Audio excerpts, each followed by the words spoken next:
Welcome back to the county seat. We are talking about special needs kids and how they become special needs adults, and how we try and get them from point A to point B. You've seen Sarah's story about her small house and how it worked to help her to become independent. So now we're going to shift to the school side of that equation and talk to some of the people who've been involved in her education as part of her transition to adulthood. Jamie Christensen, who is the Director of Academics for the Spectrum Academy, where Sarah went to school. And you just told me she just graduated? She did. She just graduated last night. Oh, very good. And we have Lavinia Gripentrog, who is the Transition Specialist for the Utah State Board of Education. Thank you for joining us. Thank you. Pleasure to be here. There's a very broad spectrum of people who have challenges of different types and different disability challenges. How do you go through the process of screening how you help them, say at your academy or through the State Board of Education? Well, that's a great question. But, the way that transition services and transition planning happens in Utah for students in schools is it's very much individualized. So students that are receiving special education services will have annually a transition plan, and that happens at the school and local level, and that is included in that planning are educators and the student, the families, outside agencies, and really determine what that student's interests, preferences, needs are, and develop those services for that student on an individual basis. So the educational goal for most kids is, to prepare them for life or for further education or give them the basic skills to get vocational training. How does that equation change when you're looking at somebody with special needs? Well, it doesn't change, is the thing. It just gets a little bit more complicated in trying to find and individualize what supports they will need, what things they're interested in, those kind of things that will allow them to really prosper in whatever it is that they want to do and be successful. So I look at the landscape of this, you go back 100 years ago and you had special needs kids and they would most likely be institutionalized. And then somewhere in the 40s or 50s they started moving into doing training at school and trying to help them socially integrate more in the community and kind of remove this stigma from them. And we've come a long way with that. And now in the era of charter schools, it seems like we have specialized schools like Spectrum Academy that have developed to further enhance that. Would you say have we come a long way in that? Oh, we've definitely come a long way. We have a ways to go, but we have come a long way. And our students, there's more being expected of them, therefore they're rising to those expectations, and we can really make a difference in their level of independence and ability to live independently as they get older. About how much of that spectrum can you help?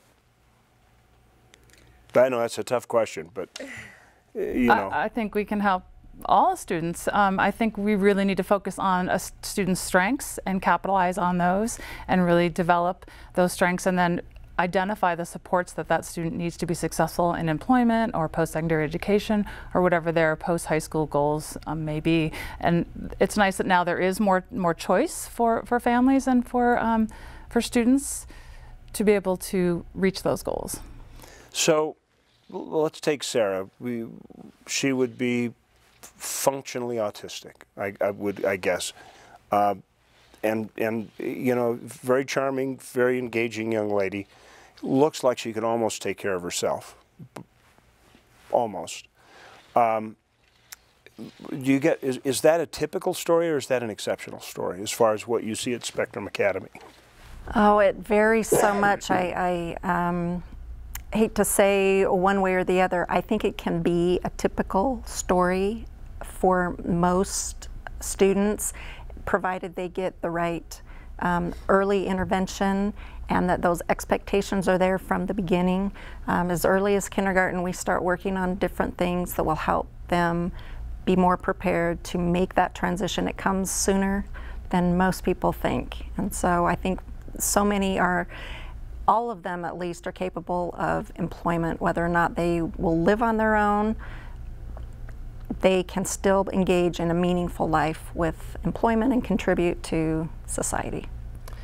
I really think we've come a long way as a state and also locally in collaborating amongst different agencies. So for example, the State Board of Education collaborates with Vocational Rehabilitation, Department of Workforce Services, and also the local level does that as well to really start working earlier to provide those services for students, blend and braid funding so that there's an overlap, so that when students do leave the school system there isn't a gap in services. So that has been a real strong focus of ours, and has been successful to see that students are leaving school with supports in place, with a plan, and also with employment in place. So are employers still a little bit afraid of making these kinds of hires? There are. It's getting less, we're seeing, as we partner with these organizations that help us as well, Voc Rehab and Workforce Services, to get our individuals employed. It's becoming a little bit more of an accepted thing. There's a lot of work to do still there, but there's some very great companies, large and small, that have opened their doors to employing these individuals as they are part of their community.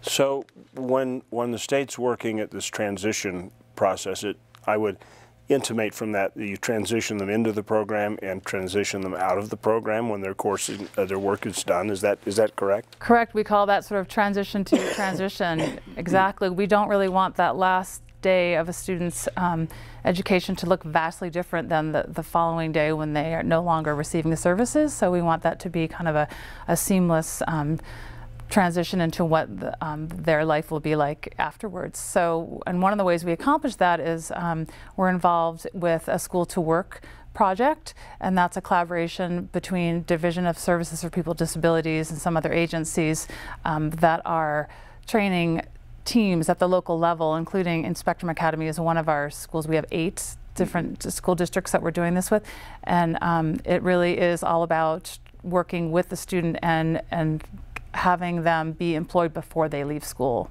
Because we know that the research out there says that if students are employed while they're in school, they're much more likely to be employed after. So that is a big concern and focus. It sounds like we've made a lot of headway in this area.